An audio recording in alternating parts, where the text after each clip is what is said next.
Hola, amics, lectors i espectadors del Nacional.cat en aquesta nova informació sobre els papers secrets de l'Operació Catalunya. Avui la principal novetat és que ja comencem a tenir documentació que apunta i es refereix explícitament a la Casa Reial Espanyola. Concretament, avui hem tingut accés a una documentació que posa al mig del camp de batalla, aquí ho tenen, a la figura del rei Joan Carles I. És, en concret, una documentació en què la Policia Patriòtica i el CNI fan servir Joan Carles I i les seves irregularitats com a camp de batalla, i això va tenir conseqüències directes a l'estabilitat de la monarquia. I, com sempre, al centre de la brega hi estava el comissari José Manuel Villarejo. Villarejo va començar a fer servir la figura del monarca a partir del 2014, a principis del 2014, i ho va fer servir com a element de pressió cap al Ministeri de l'Interior i cap al CNI. I no només això, sinó que també comença a entreveure-hi el nom de Corina. Al principi només utilitza el nom de pila, però tothom sap que s'està referint a Corina Larsen, sí, l'amant del rei que es va fer famosa uns anys abans, el 2012, perquè era la persona que l'acompanyava a la famosa cacera d'elefants de Botswana, on Joan Carles I es va trencar el maluc i que va fer cèlebre aquesta frase. Lo siento mucho, me he equivocado y no volverá a ocurrir. Y gracias por vuestro interés estos días y estar aquí tanto tiempo. Però anem a pams, estàvem veient la documentació del 17 de març. Avui tenim dos documents, un és del 17 de març, l'altre és del maig del 2014, i en aquest document del 17 de març, Villarejo expressa la gran preocupació que hi ha al CNI davant del fet que el Cuerpo Nacional de Policia realitzi cada cop i amb més eficàcia tasques d'intel·ligència i d'anàlisi, una funció que, segons el CNI, això ha de ser exclusiva seva, exclusiva dels serveis d'intel·ligència. Aquesta pugna entre el CNI i la Policia Nacional no és menor perquè el CNI penjava de Soraya Sáenz de Santamaría, que aleshores pertanyia a una facció del Partit Popular, i la policia espanyola pertanyia o depenia de Jorge Fernández Díaz, que pertanyia a una altra facció del Partit Popular. Per tant, no era una pugna menor. I en aquest punt, Villarejo comença a treure la poteta amb la Casa Reial perquè diu que la policia espanyola, i no pas el CNI, sí que havien detectat dos casos que d'una manera o altra esquitxen la Casa Reial espanyola. Són el cas Emperador i l'afer Urdangarín. Dos casos que de manera indirecta afecten a la Casa Reial espanyola. Doncs bé, en aquest document que tenen a les seves pantalles ja comença a aparèixer altas instituciones del Estado i jefatura del Estado o jefe del Estado. Això que veuen subratllat és la insinuació que Villarejo fa per demostrar que té informació privilegiada sobre la més alta institució de l'Estat.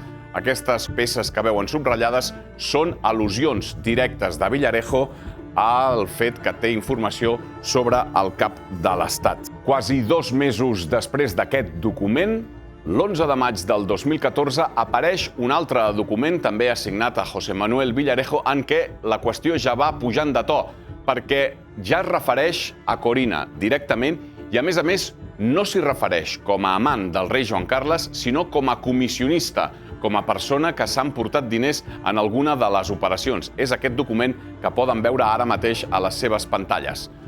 En aquest document s'explica que terroristes d'ISIS havien segrestat 2 periodistes del Mundo, que al principi havien demanat 15 milions d'euros de rescat, una xifra que va anar baixant fins als 6 milions d'euros. I atenció, aquí ve la part més rellevant. S'adverteix que en plenes negociacions havia intervingut un advocat anomenat Javier, que havia interferit en el pagament del rescat, i alerta amb aquesta dada. Dels 6 milions d'euros que es van pagar als terroristes per l'alliberament dels 2 periodistes del Mundo, el grup terrorista només havia rebut 4 d'aquests milions. Per tant, 2 milions se'ls havia quedat algú en comissions. I aquí és on insinua que aquests 2 milions els hauria cobrat Corina Larsen. Concretament es parla d'obrir uns comptes corrents a Malta, on s'hauria dipositat aquests diners fruit de la intervenció en el rescat del segrest. Aquell any, el 2014, s'havia encarregat a Villarejo recuperar uns documents que estaven en mans de Corinna i que, diuen aquesta nota, afectaven la seguretat de l'Estat.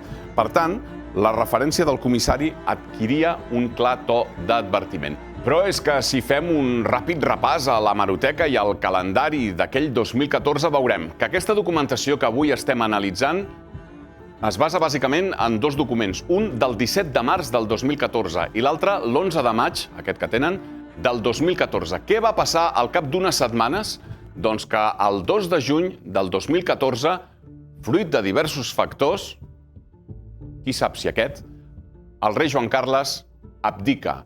El 2 de juny del 2014, només 3 setmanes d'aquest document, el rei Joan Carles anuncia que cedeix la corona a Felip VI.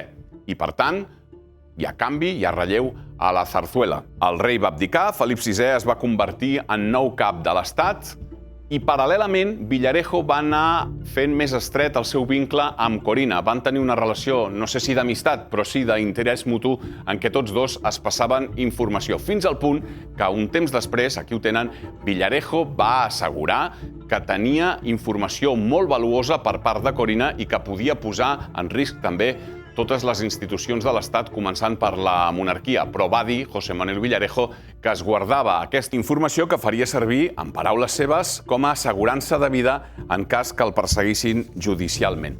Tant és així que l'any 2018, quan la policia va entrar a casa de Villarejo, hi va trobar gravacions, moltes, i dues d'elles, una del 2015 i una del 2016, corresponen a converses entre Villarejo, l'empresari Juan Vilallonga i la mateixa Corinna. En aquestes converses, Corinna dona els noms dels testaferros que hauria fet servir el rei Joan Carles per mantenir comptes en paradisos fiscals.